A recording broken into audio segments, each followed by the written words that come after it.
今天想要带给大家一个主题，就是打鼾对我们的影响。那打呼呢，大家可以想象一下，打呼的这个行为动作大家都很清楚，但是打呼大家就像我们讲话一样，摸着喉咙，其实这里都是感觉到震动的，打鼾也是。那当我这里的打鼾，每天晚上在打鼾的时候，这里的每天的震动其实是频率很高，所以大家想象一下，如果我今天在同一个地点一直拍打它，就像抽血一样，我们会拍打血管，是因为可以让血管浮起来。为什么血管可以浮起来？因为我拍打它，它就会红肿嘛，所以就会浮起来。所以大家把这个原理放在这边，当我打呼的时候，我每天在这边的一个咽喉部去拍打震动，它这里一定会红肿，所以这样的个案，他的呼吸道也会因为这样的一个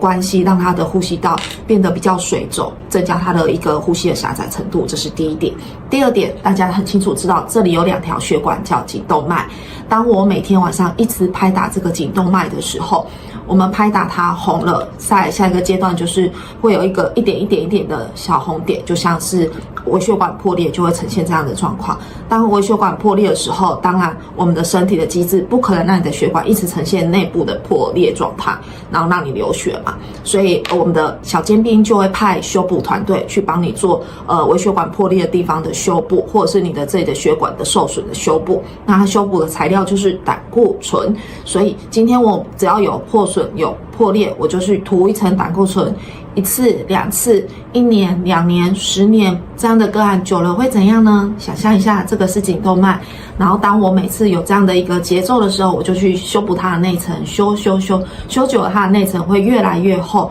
当越来越厚会影响什么？影响你整个的血管的弹性，还有你的一个通畅程度。随着我们的时间